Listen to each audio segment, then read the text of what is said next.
GMNA uses artificial intelligence for generated speech, visuals, and production. AI-generated content may contain errors. Please verify important information before making decisions or taking action.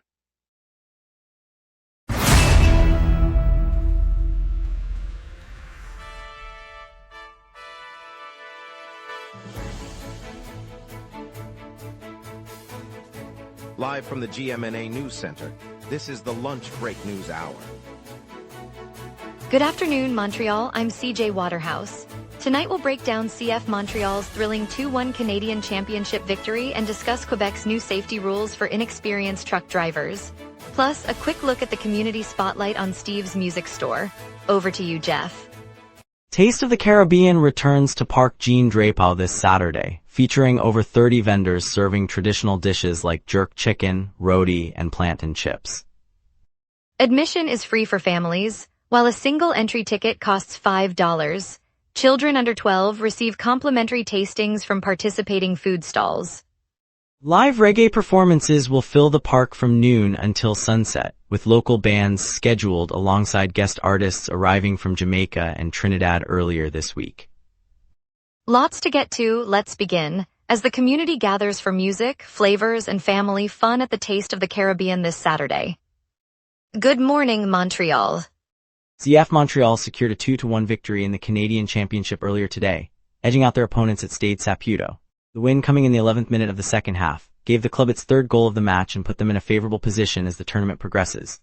Goal scorer Alex Duval opened the scoring in the first half, while a late strike from midfielder Marco Levesque restored the lead after the opposition had equalized. Coach Patrice Leduc praised the team's composure, noting the defensive discipline that limited the visitors to a single goal. With the 3 points, CF Montreal moves forward in the knockout phase, positioning themselves for a potential semi-final berth. The club will look to build on the momentum when they host their next round match later this month. Quebec officials unveiled a package of regulations aimed at curbing the danger posed by inexperienced heavy vehicle operators.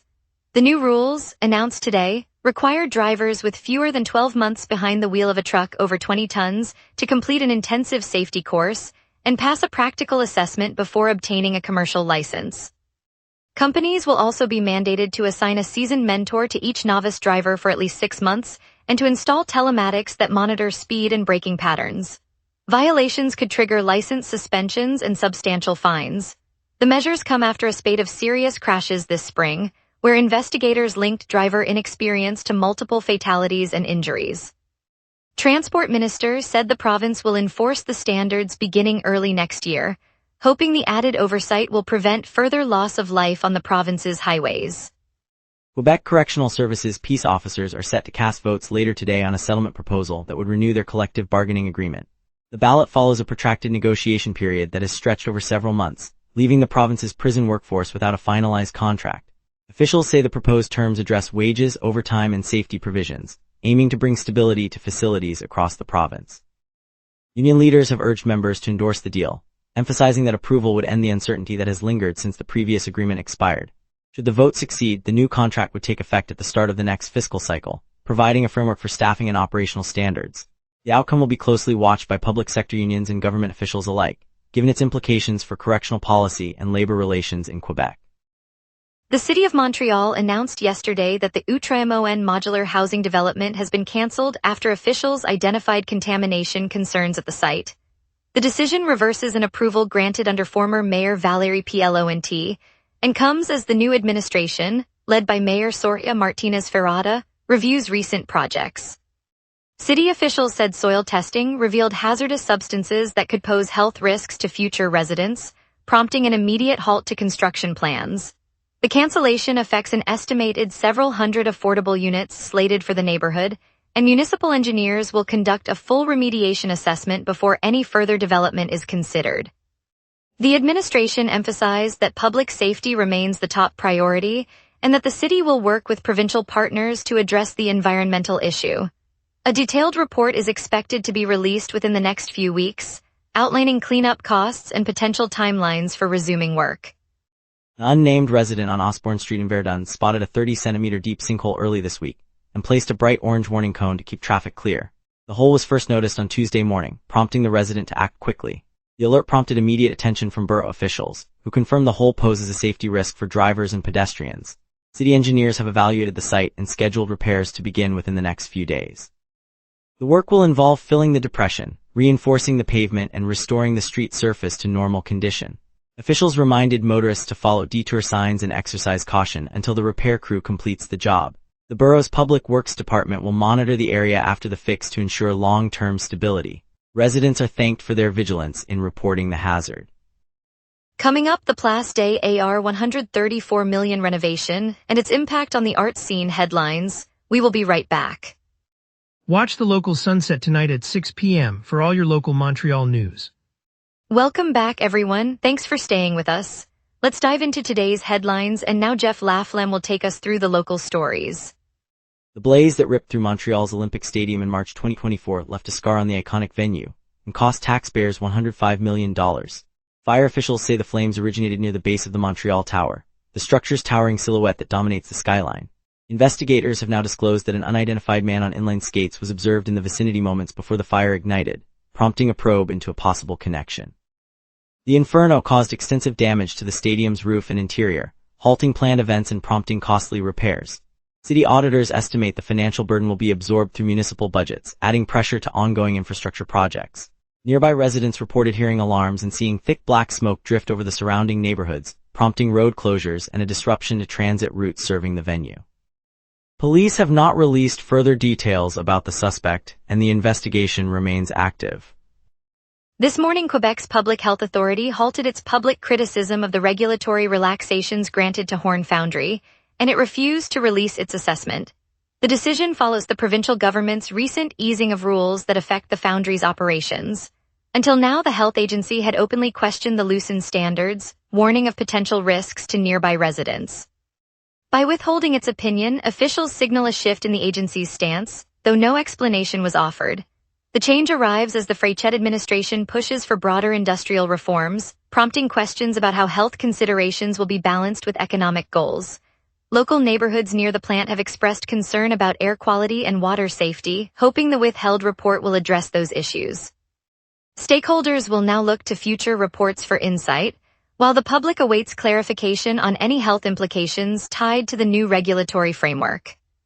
The flagship performing arts complex is in the middle of an overhaul. Work on the theater building at Place des Arts began this summer and will continue through summer 2028, funded with $134 million. The renovation aims to restore historic venue while adding backstage facilities, better acoustics, and accessible entrances. Construction is being phased, so certain productions can still be staged in nearby halls, allowing ticket holders to attend shows even as crews replace the facade and revamp the lobby. The overhaul also incorporates efficient lighting and climate controls, cutting operating costs and reducing its carbon footprint. Montrealers who frequent concerts, ballets, or community events will see fewer disruptions once the work is finished, and a comfortable experience for audiences and performers alike. The project forms part of a broader multi-year plan to refresh Place des Arts campus, keeping cultural heart of city vibrant for years to come. CN Rail has got its freight and passenger trains moving again after the July 5th derailment north of the city. Crews cleared the twisted cars in Repentigny on Sunday afternoon and laid new track, allowing service to resume on Monday. However, all trains are limited to slower speeds and will undergo qualified inspections before each run.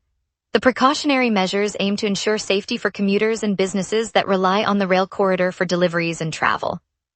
Residents near the line reported hearing the crash and seeing emergency lights, and some local businesses experienced brief delays in shipments. Rail officials said the reduced speed protocol will stay in place until full structural checks are completed, and they expect normal schedules to return once the inspections are signed off. Commuters who depend on the route for travel reported longer ride times, while freight operators noted the slowdown could add hours to deliveries.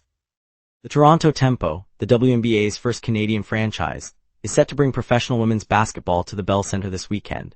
Fans will have the chance to watch 2 games on the arena's big screen, with the first matchup slated for Saturday evening and a second showdown on Sunday afternoon. Organizers say the doubleheader aims to introduce the city's audience to the fast-paced style that has made the league popular north of the border. Ticket packages include family-friendly pricing, and local schools have been invited to arrange group outings. The venue is well served by the Metro, and a selection of local food vendors will line the concourse for the weekend crowds. The presence of a Canadian team on a Montreal stage underscores the growing appeal of women's sport across the country, offering a rare opportunity for residents to see elite talent without leaving the province. Now let's check in with our meteorologist for a quick look at this afternoon's forecast. A weakening ridge and a swift southwest jet are pulling a mid-level moisture plume toward Montreal this afternoon. On this date, the all-time heat record stands at 34.1 Celsius, set during the unprecedented 2020 heat wave that pushed the province into triple-digit Fahrenheit territory. The cold record is 11.6 Celsius, logged in the sudden 2022 Arctic blast that saw temperatures plunge despite summer sunshine. By contrast, the climatological average for July in Montreal hovers around 26 for the high and 16 for the low, underscoring how today's historical readings sit comfortably between those extremes overall. The live radar shows a narrow band of moderate rain moving eastward from the Ontario border across the Richelieu Valley. At present, the cells sit west of Saint Jean, advancing toward Montreal at roughly 15 kilometers per hour. They should arrive over the city around 3 p.m., intensify briefly, then thin out and exit the island by 9 p.m. The surrounding air remains dry, a sign the mid-level jet steering the moisture is already slipping northward. At noon, the sky is overcast with a temperature of 24 Celsius and humidity 73%. The wind is light, 9 kilometers per hour from the northwest, and pressure is near average but easing lower, signaling an unsettled atmosphere. A vigorous southwest jet at 98 kilometers per hour rides the mid-troposphere, funneling a moist plume from the Great Lakes toward the province. This jet explains why the radar is already tracking rain that will dip into the city around 3 p.m., peak shortly after, and then linger as drizzle through the early evening. The UV index remains modest at 3, and the strongest gusts will only reach 13 kilometers per hour from the west, well below any wind advisory threshold. No weather alerts are in effect, so outdoor plans can continue without special precautions. Looking ahead, Friday brings a clear sky and a high of 28 Celsius with a low near 16, marking the start of a dry spell. Saturday remains sunny, high 27 and low 18, offering comfortable evening temperatures. Sunday continues the sunshine trend, reaching 28 at the peak and settling to 18 after sunset. Monday's high nudges up to 29, while the low climbs to 20, but a 35% chance of rain appears in the afternoon as a weak frontal wave pushes eastward. Tuesday turns overcast with a high of 30 and a low of 20, and a 20% rain probability keeps the chance of showers. The pattern reflects a strengthening ridge that will dominate the region through the weekend, then give way to a flow adding moisture early next week. And that's your weather. Remember, the lunch break is also available as a podcast. Listen anytime on iHeartRadio or wherever you get your podcasts. Traffic updates, Soulfest Montreal preview, the Habs, new assistant coach and chamber spotlight on Steve's Music Store. We will be right back. Watch the local sunset tonight at 6 p.m. for all your local Montreal news. All clear on the road network this morning. No accidents, no construction, and traffic is flowing freely on Autoroute Quinns, Autoroute 5, and the downtown corridors of Boulevard St. Laurent and Rue Shairbrook. Even the bridge to the South Shore is moving at normal speed. The absence of incidents means commuters can expect typical travel times for the next hour, roughly 5 to 10 minutes on the expressways and 10 to 15 minutes on the inner-city arteries. As we head toward the lunch rush, the biggest slowdown usually appears on the east-west stretch of Autoroute Quinns near the Descartes interchange, where commuter traffic tends to build after 12 o'clock. Keep an eye on that corridor if you're heading downtown after the break. The transit system remains fully operational with no reported delays on the metro or bus lines. So far, the network is holding steady, and the afternoon should stay predictable unless weather changes. Taste of the Caribbean explodes at the Clock Tower Pier in the Old Port, offering free street food, cooking demos, music and dance, a perfect way to spice up your lunch break. Soulfest Montreal continues at St. James United Church, delivering 4 days of soul, Motown, R&B, gospel, and funk on both outdoor and indoor stages, so you can catch a classic groove without leaving the city. Cirque du Soleil's Echo exhibition is now open at Time Out Market, letting you wander behind the scenes of the famed circus and see the magic that never makes it onto the stage, a must-see for any art lover. Looking ahead, the Festival Portugal International de Montreal kicks off on July 10 along Rue Rachel, promising 3 days of Portuguese music, food, and culture, so mark your calendar for a taste of Lisbon right here. And now here's Jason with sports. Here's the latest on Montreal's hockey moves and community initiatives. The Canadiens announced Derek Lalonde joins the coaching staff as an assistant, while Trevor Letowski steps away to focus on family. Forward Alex Newhook will host his third annual golf fundraiser in Newfoundland this August, and defenseman Ivan Demidov received a contract extension, underscoring a team-first approach. Sportsnet reports the Canadiens have hired Derek Newsy Lalonde, adding seasoned expertise to Martin St. Louis bench. The announcement also notes the presence of forwards Datch, Dobies, and Hage, signaling depth considerations as the club refines its roster for the upcoming season. Habs' eyes on the prize confirms the club signed 27-year-old defenseman Riley Walsh to a one-year, two-way deal, adding another right-shot blue liner. The move continues Montreal's off-season trend of bolstering the blue line with versatile right-handed defensemen. Steve's Music Store in downtown Montreal on St. Catherine Street has announced it will close its doors after 61 years of serving the city's music lovers. Founded in 1965, the family-run shop has stocked guitars, drums, vinyl, and local band merch, becoming a rite of passage for aspiring musicians. The decision comes as rising rent and fierce online competition squeeze margins, forcing the iconic retailer to shutter its last downtown location. Its loss means fewer rehearsal spaces, fewer chance encounters, and a quiet corner of the neighborhood that once buzzed with riffs and laughter. For generations of Montreal musicians, Steve's was more than a store, it was a community hub where talent found its voice. Stay tuned for a preview of the Taste of the Caribbean Festival, bringing flavors and fun to our city right after this.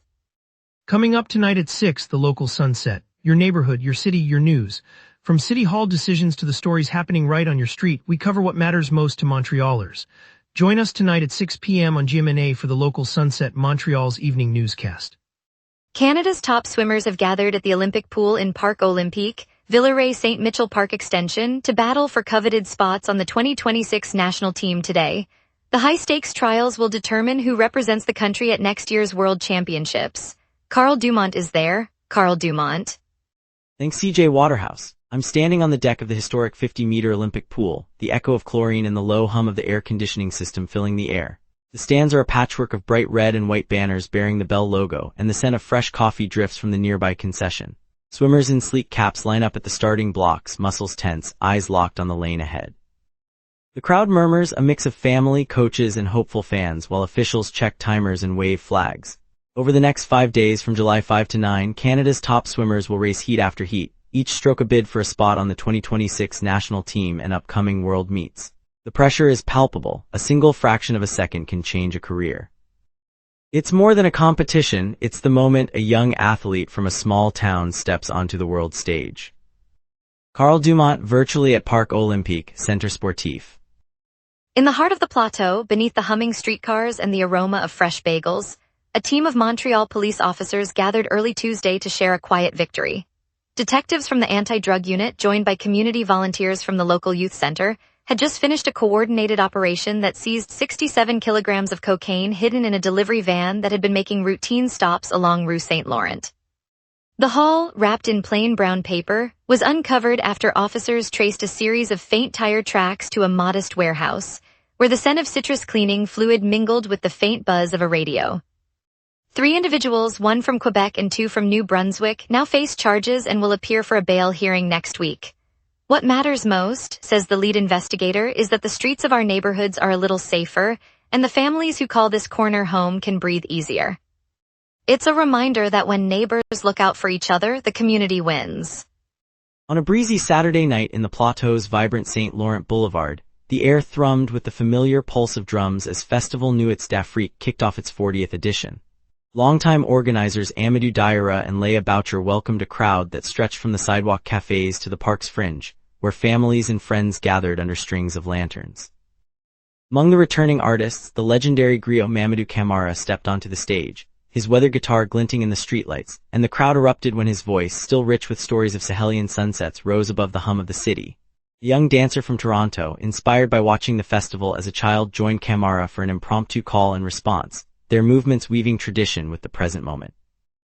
The surprise reunion of Camara with his longtime backup singers, who had not performed together since the festival's inaugural year, sparked spontaneous applause that lingered long after the final chord. It is a reminder that 40 years of shared rhythms can still create new memories, and that the heart of Montreal beats a little louder when its neighborhoods come together in song. Thanks for joining us, Montreal. Tonight's highlight, CF Montreal's hard-fought 2-1 win in the Canadian Championship, reminded us why sport matters. We appreciate your time and look forward to bringing you more stories tomorrow. Until then, stay safe and keep the conversation going as we cover the city's pulse.